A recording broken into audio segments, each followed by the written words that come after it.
to get into Lollapalooza, people will either have to show proof of vaccination or a printed copy of a negative COVID test that's no more than 72 hours old. This is In the Loop. I'm Christian Bryant. As outside opens back up, there's a lot more to do, from traveling to sporting events and concerts. There's a lot of music festivals coming up this year, like Lollapalooza, which starts today. On the first line of the Lolla poster, Miley Cyrus. But low-key, the real wrecking ball might be COVID-19 and its variants. Over the next few months, music lovers will get a chance to hit Bonnaroo, Governor's Ball, Austin City Limits, and more. For many of these, the COVID guidelines are minimal. Lollapalooza is expected to see 100,000 people a day, and Bonnaroo averages about 80,000 people total. That's a lot of people. At a smaller music festival in Michigan earlier this month, the local health department confirmed at least 17 people who attended tested positive for COVID.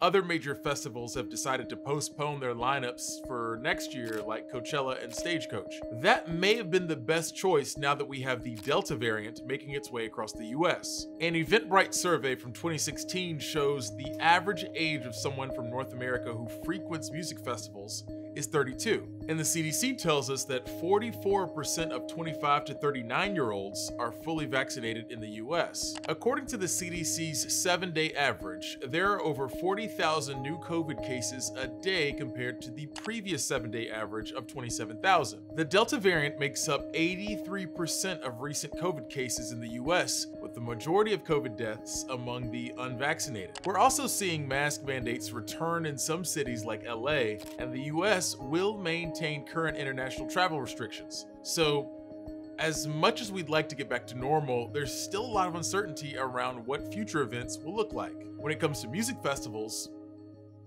can anything be done to make them safer? In August of last year, the UK had its first socially distanced concert, and everyone had their own personal platform that allowed groups of up to 5.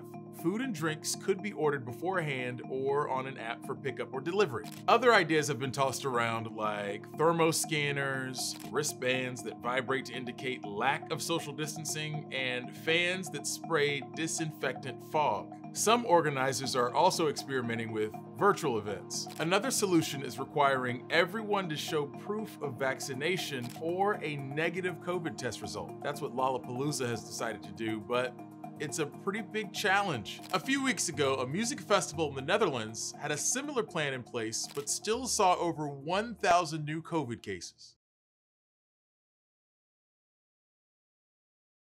So what are Lolla's COVID protocols? Newsy's Tyler Atkinson has everything we need to know about the safety precautions surrounding that music festival. As hundreds of thousands of concertgoers from around the country descend on Chicago for Lollapalooza, many health experts are worried that the 4-day music festival poses the risk of becoming a COVID-19 superspreader event. When you're having this many folks who are coming through, almost certainly there will be some cases. First, to get into Lollapalooza, people will either have to show proof of vaccination or a printed copy of a negative COVID test that's no more than 72 hours old. That means any non-vaccinated 4-day music fan would have to be tested twice. Anybody unvaccinated will have to wear masks throughout the festival too. Lollapalooza is asking people not to attend if they've tested positive for the virus or have been exposed to somebody with the virus within 14 days of the start of the festival. Chicago's FBI branch says it's also on the lookout for anyone using or making fake vaccination cards. Even with all these efforts, Arwady says she can't promise that there won't be any COVID cases associated with Lollapalooza. I'm confident that the combination, what we know about limiting risk in outdoor settings, pairing that with vaccination and or testing, and ideally mostly vaccination, which is what we expect, as well as all the other mitigation factors. I'm certainly hopeful that we won't see a significant problem. One concern is ticket holders traveling from areas with high rates of COVID and bringing it to the fest. Chicago currently has travel advisories enacted for 14 states and the Virgin Islands. You have people coming from all over, had a test within 72 hours prior to entry into the festival. Not really any regulation as to what they do within that 72 hours before getting in. And then really after they enter, having an honor system in play where effectively you're trusting everyone around you. Beyond a potential new COVID-19 spread around Chicago, Dr. Mark Sala says he's concerned about how the disease will spread outside of Illinois, especially among young people. It's very clear that the COVID-19 right now in the severe form of the illness is a disease among the demographic of the young unvaccinated. And so you have that cohort essentially gathering around for Lollapalooza. And so then they will leave town, they might go to another state. And so, yeah, that has the potential to be a spreader event.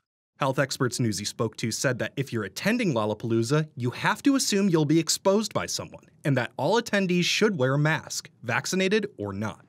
Tyler Adkisson, Newsy, Chicago. Now, we can't talk about Lolla without also talking about who's performing. Fans will get a chance to check out performances by MXMtoon, Flo Milli, Ty Vertis, and Bia. And all those artists have something in common: TikTok virality. Newsy's Casey Mendoza tells us about how TikTok has become a popular platform for up-and-coming artists and why that's so appealing to music festivals like Lollapalooza. All right, this is 4 days until Lollapalooza. Viral TikTok musicians are moving from the vertical screen to the stages at Lollapalooza in Chicago this weekend. Artists like MXMtoon, Flo Milli, Ty Vertis, and Bia are all part of this year's festival, and they're drawing in their young fans from the platform. Musician MXMtoon has over 2.6 million followers on TikTok, originally finding her audience in 2019 after the release of her song Prom Dress, which became a viral sound used in almost 500,000 videos on the platform. The 21-year-old from Oakland, California, described the song as embedded into meme culture, which, thanks to platforms like TikTok, is now one of the ways musicians can gain a following online. I'm a maniac, 2 braids to the back, where is CC at? But not all TikTok stars are new to the industry.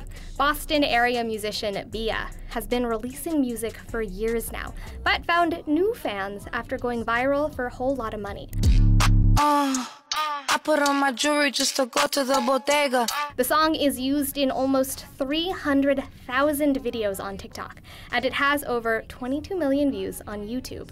These internet stars are sharing the stage this year with musicians like the Foo Fighters, Journey, and Miley Cyrus. And after a year of the pandemic, it's a big opportunity for TikTok artists to move from the virtual to physical stage. Casey Mendoza, Newsy, Chicago.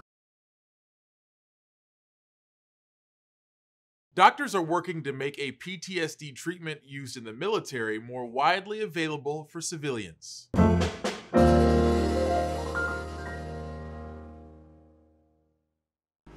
We take a step away from the noise and spin to really hear the stories that need to be told.